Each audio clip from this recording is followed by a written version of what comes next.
Shannon, how much truth is there to what D. Wade is saying here? Skip, I believe there's a little truth to it, Skip. I do believe that over time it gets more difficult because of people that you didn't see. Skip, a lot of times I preface like, I never saw Wilt, or I never saw Oscar Robertson, or I never saw Elgin Baylor, some of the all-time greats that were playing before I was even alive. And when I was alive, we didn't have TV, and we didn't get the opportunity to see the games because they weren't on television. So I'm one of those guys, and I believe D. Wade is right to a certain extent. But here's the thing that Jordan has working in his favor that Kareem didn't. The Jordan brand. Skip, they still make those Jordan shoes, right? You got a pair on today, right? They still making those. When Kareem retired, they no longer made a Kareem Adidas. Kareem used to wear Adidas, top 10 Adidas. And they no longer had the Kareem Adidas. They still made Adidas, but not the Kareem Adidas. Jordan has a brand, the logo, and plus, Skip, he's put out documentaries. Now, Tom Brady's doing a great thing, Skip. You see the Man in the Arena, you see the docuseries that Tom is putting out for the last 4 or 5 weeks? I think he did it a couple of times last year. And he has a documentary that he put out with Gotham. I think it was Gotham Chopra, Skip. I think that's who he put it out with. Yep. So he has they're going to have a little bit more staying power where Kareem didn't have that. He didn't do that. And plus, it's because of the Jordan flair. You know, you see a lot of guys, it's like, man, that was very Jordan-esque. That was a Jordan-esque performance.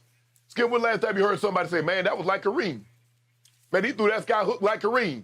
We see that mid-range. You talk about the mid-range. Man, that mid-range, man, Jordan had that mid-range. Skip, what does everybody do, Skip, after they shoot a shot? Hold it. Man, put your arm down and get back on defense. So there's a little truth to it, Skip, but I think Jordan's going to have a lot more staying power because even now, Skip, there are a lot of people, Babe Ruth is not people's GOAT anymore because people didn't see Babe Ruth. Now they think Mike Trout or this guy here or that guy there.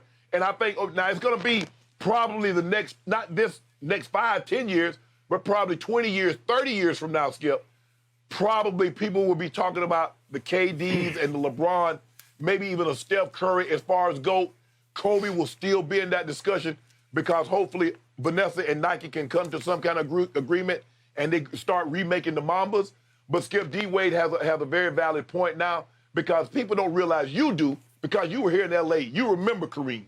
You remember how great Kareem was. A lot of people don't remember Kareem because when they saw him, after 3 years after Magic got there, he was in year 15, year 16.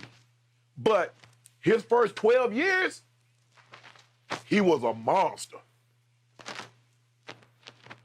Okay, to your first point, as we speak, as I sit here, I am not wearing Kareems. I'm wearing Jordans. I have never worn Kareems in my life. I know those Adidas. I know what they look like. I did have some that I wore, but they weren't Kareems. Right. Back in the day. Stan Smith. You probably had Stan Smiths. Yeah, I didn't go that far back, but you're a little older than I am, so you know those. So man, there people wear Stan Smith right now. Okay, good.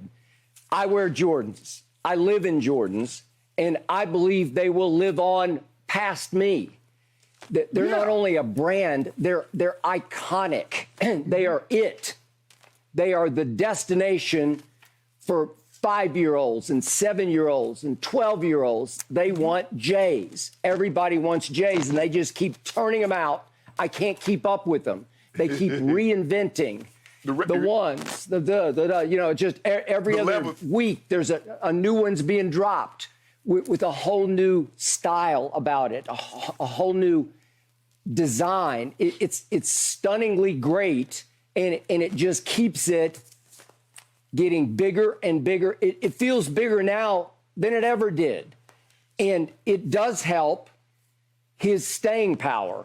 Now, back to Dwyane. I love Dwyane Wade. I was a huge fan of Dwyane's as a player, even pre-LeBron. And I loved what Dwyane did for LeBron because when LeBron did join forces, leave Cleveland for Miami, take his talents to South Beach, Dwyane was the best thing that ever happened to LeBron because Dwyane just showed him the ropes. He taught him how to overcome any fears, any doubts. and to tough through it and to win championships. He taught him how to be a superstar at the highest level, how to be a winner. And I love Dwyane for that, and I cherish that as part of basketball history. But now Dwyane is still obviously LeBron's best friend, but he's a business partner of LeBron's. And when LeBron does decide to walk away, he and Dwyane will still be attached at the hip in business and entertainment. So you have to qualify or sometimes disqualify some of the things Dwyane says. The reason this was so offensive to me that at some point we'll just forget about Michael Jordan because the generations will change and he will fade away. I mean, Dwyane grew up in Chicago in the golden era of Jordan. Like Jordan was his salvation. Jordan was his God, his basketball God, that everything Dwyane did was inspired by Jordan. So it's offensive to me that he would try to make the LeBron GOAT case by just saying it's generational. And you always say, well, some people love LeBron, some love Jordan. But in the end, you can't disqualify Michael Jordan just because he played, really his last year was 1998. And right. As we saw in The Last Dance, you can't just say that was a long time ago, so that doesn't count anymore. It did count. It does count. And Dwyane knows in his heart of hearts who the GOAT is. It's Michael Jeffrey Jordan. I'm sorry, he will live on. And my last point before I throw it back to you. As much as I admire what Kareem did, I covered his Lakers team in 77 and 78. I was there. Shannon, they weren't that great. Kareem won a championship with the great Oscar Robertson in Milwaukee, came to L.A. Yeah, and for 4 years in L.A., the first year they missed the playoffs with Kareem Abdul-Jabbar.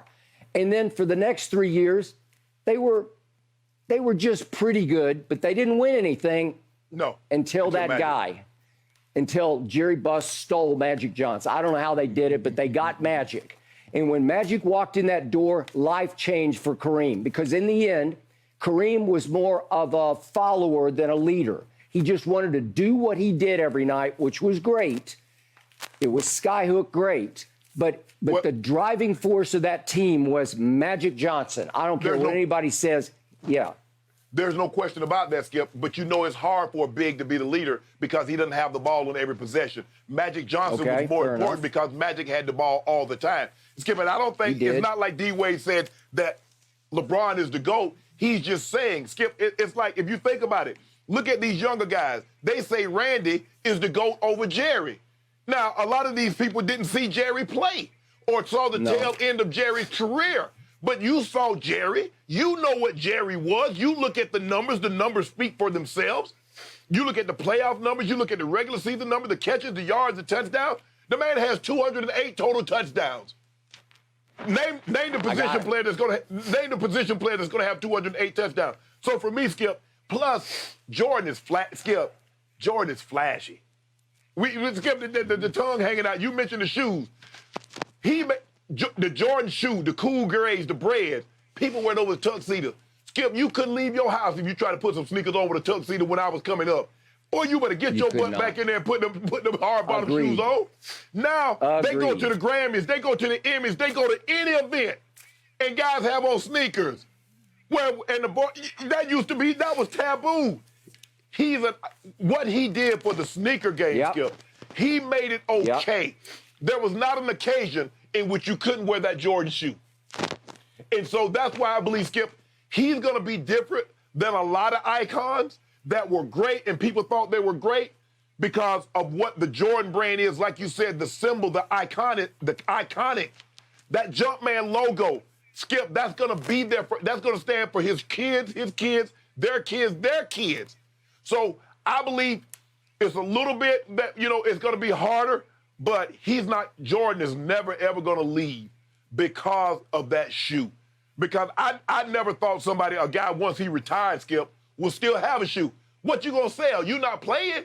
How does somebody sell a shoe when they haven't played in damn near a quarter century, Skip. He's doing it. He's doing it. I'm watching this video right now. Forgive me, but I'm just mesmerized by that. It's just so good. It's just so great. What a walk-off was that? It's kind of, Skip, it's kind of like technology. People forget Alexander Graham Bell and Thomas Edison. They think whoever invented the iPod is the greatest inventor ever. They forget about Jonas Salk and all the other vaccines that were created. They say, well, whoever invented the vaccine for COVID. That's just the way it is, Skip. But Jordan has something that these other iconic, as far as athletes, didn't have.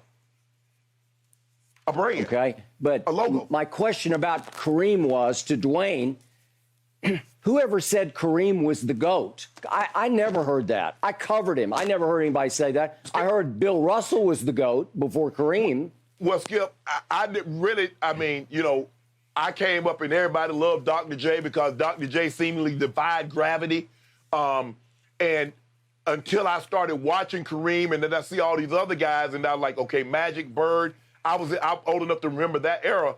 But there was never really, Skip, a GOAT conversation until Jordan, like midway through his career, after he won those first three and he retired and came back, that's when I really started hearing the conversation GOAT.